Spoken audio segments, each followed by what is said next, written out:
Magandang umaga Pilipinas, magandang umaga Puerto Princesa at sa buong lalawigan po ng Palawan para sa malaking misyon at sa malawak na paglilingkod sa bayan. Narito na ho ang ating pong mga balita. Sumeradyo, Puerto Princesa, DYSB. Ito ang balita. May mga pag-ulan pa rin sa silangan at katimugang bahagi ng bansa dulot ho ng easterlies at intertropical convergence zone. Pangkalahatan, maayos ang panahon at may tsansa ng mga localized thunderstorms sa nalalabing bahagi ng ating pong bansa. Ang sentro ng bagong binabantayang low pressure area, ito po ay huling namataan ng Pag-asa sa layong 370 kilometers sa hilaga-hilagan silangan ng Itbay at Batanes kanina alas 3 ng madaling araw. Ito ay wala pang direkta epekto sa bansa, subalit mataas ang tsansa nito maging isang bagyo sa susunod na 24 oras. Ayon sa Pag-asa, ang susunod na pangalan sa listahan ay Salome. Bantay Panahon.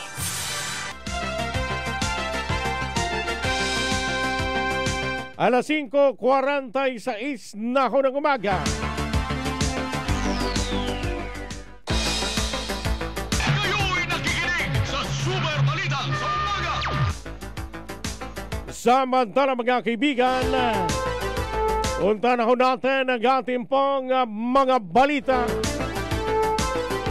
Sumeradyo, Puerto Princesa, DYSB. Ito ang balita.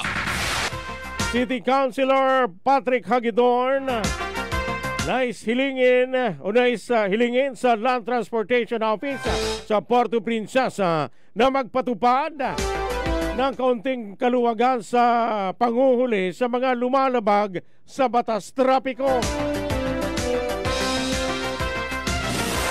Super Radio Local News. Alamin ho natin ang detalye ng balitang yan, si Super Rod Evangelista. Sa detalye ng balita, pasok! Nais na hilingin ni City Councilor Patrick Alex Hagedorn sa Land Transportation Office or LTO sa lungsod ng Puerto Princesa na magpatupad ng kaunting kaluwagan sa panghuhuli ng mga lumalabag sa batas trapiko at magpatupad ng tinatawag na warning first policy para sa mga minor violation. Ito ang nilalaman ng Sangguniang Draft Resolution No. 278-2025 na iniakda at inihain ni Council Hagedorn noong nakalipas na araw ng Lunes sa ikalabing-anim na regular na sesyon ng 18th City Council. Ayon kay Hagedorn, ang kanyang munting kahilingan ay bilang pagtugon sa kapakanan ng mga mahihirap na motorista na kabilang sa tinatawag na marginalized sector. Marami raw kasing natatanggap na reklamo si Hagedorn hinggil sa di umuling kawalan ng konsiderasyon ng mga tawa ng LTO na nagpapatupad ng mga batas trapiko sa mga lansangan. Sa kabila raw kasi ng pagkakaroon ng lisensya at rehistro ng mga motorista ay talagang hinahanapan pa ang mga ito ng anumang maliliit na paglabag. Hindi naman daw layon ni Hagedorn na pigilan ng LTO sa panghuhuli dahil alam daw niya na tinutupad lamang naman ito ang mandatong ipinagkaloob sa kanila bilang tungkulin. Magkaganon naman, sinabi ni Hagedorn na malaking bagay rin sa mga maliliit na motorista kung mabibigyan muna sila ng warning sa unang pagkakataon at tuloy ng hulihin sakaling muling lumabag sa ikalwa at sa mga susunod pang pagkakataon. Ako, si Rod Evangelista ng GMA Super Radio Palawan, dapat totoo. Alas 5:48 na ho ng umaga mga kapuso. Kayo'y nakikinig sa Super Balita sa umaga. Land Transportation Office Chief Assistant Secretary Marcos Lacanilao at LTO Mimaropa Regional Director Attorney Esteban Baltasar bumisita sa LTO Palawan. Super Radio Local News. Alamin ho natin ang detalye ng balitang yan, si Super Kenneth Calombresa.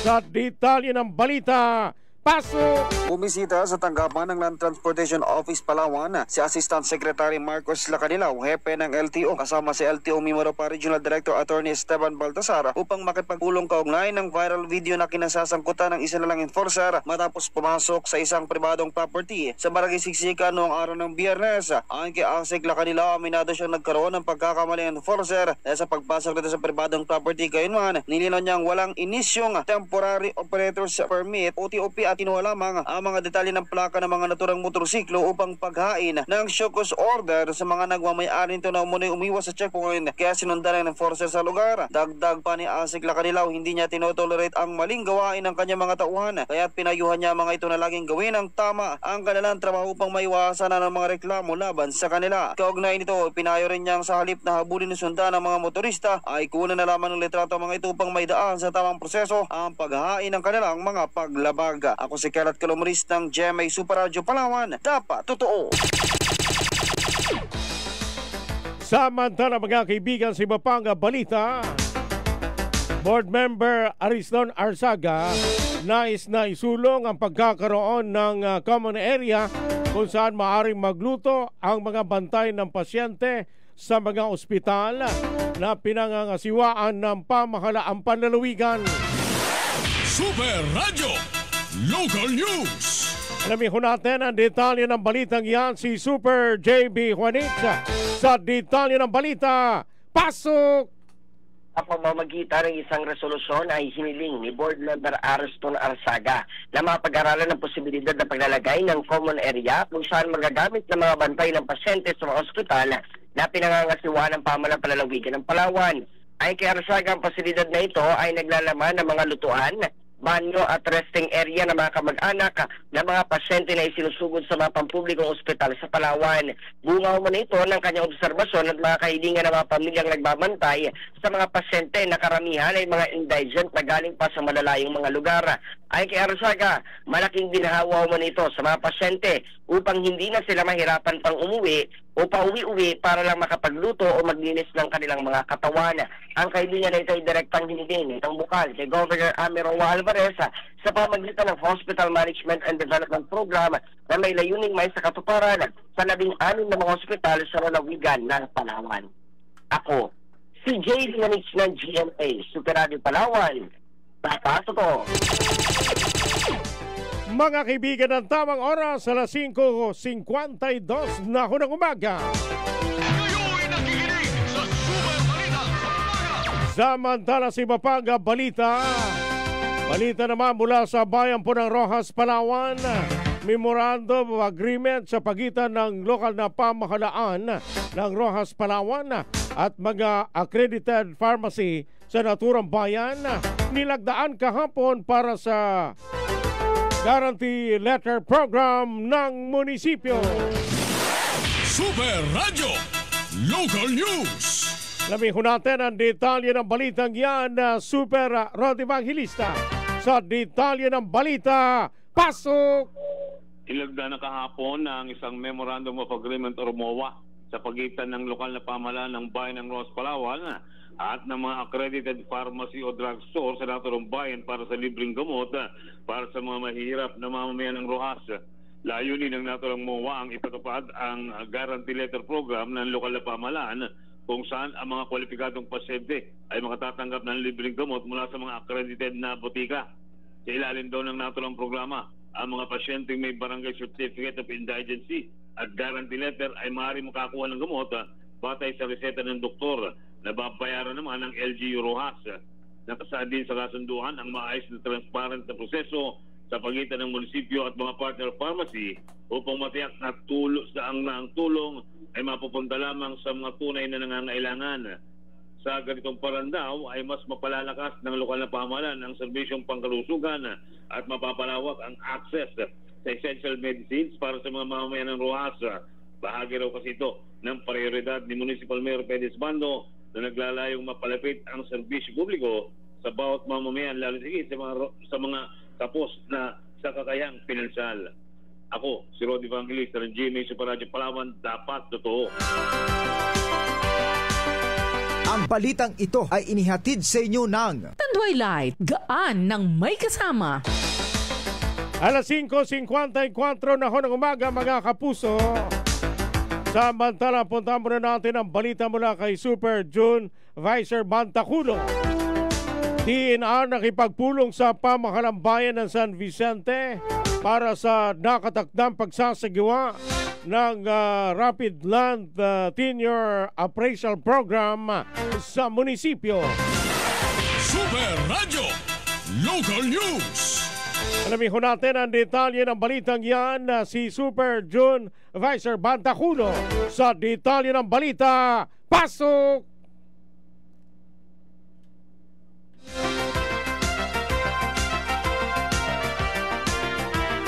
Limang minuto po mga kapuso bago sumapit po ang alas 6 po ng umaga. Nais lang yan ni Super Leia, no ha? Yung pong linya ni Super John. Ay kaugnayan dun po sa magandang balita ito. Nakipagpulong yung DNR sa pamahalang bayan ng San Vicente para sa nakatakdang pagsasagawa ng Rapid Land Tenure Appraisal Program. May appraise na ba yung estado ng mga lupain dyan?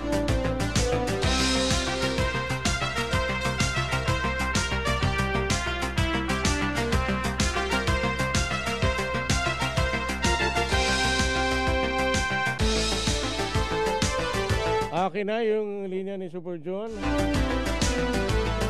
Saglit lang ho mga kapuso. Babalikan na lang natin si Super John. Unahin muna natin ang balita mula kay Super JB Juanitza. Ito pong si Ginoong Raimundo Padrones Jr. Opisyal na raw hong manunungkulan bilang full-fledged Secretary to the Sangguniang Panlalawigan, Dampalawan, matapos ang kumpirmasyon nito kahapon. Detalye ko ng balitang yan, Super JB Juanitza. Sa detalye ng balita, pasok! Isinagawa nga ang kumpirmasyon ng Sangguniang Panlalawigan ng Palawan para sa pagpapalaga kay Ginoong Raimundo J. Padrones Jr.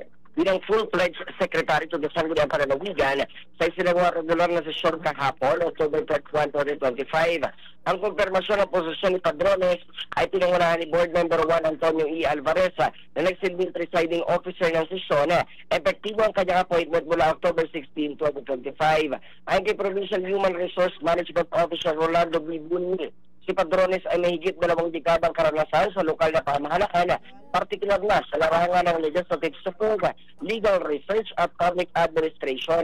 Bago ang kanyang kumpirmasyon, nagsilbi siya bilang Assistant Department Head at Acting Secretary to the Sanggunian mula April 2024. Buong Sanggunian nagkaloob ng suporta sa kanyang pagkakatalaga. Sa kanyang panig, nagpasalamat si Padrones sa tiwala ng mga opisyal na lalawigan at tiniyak ang patuloy na tapat na paglilingkod sa Sangguniang Panlalawigan. Ako, si JB Juanitz ng GMA, Super Radio Palawan, dapat totoo.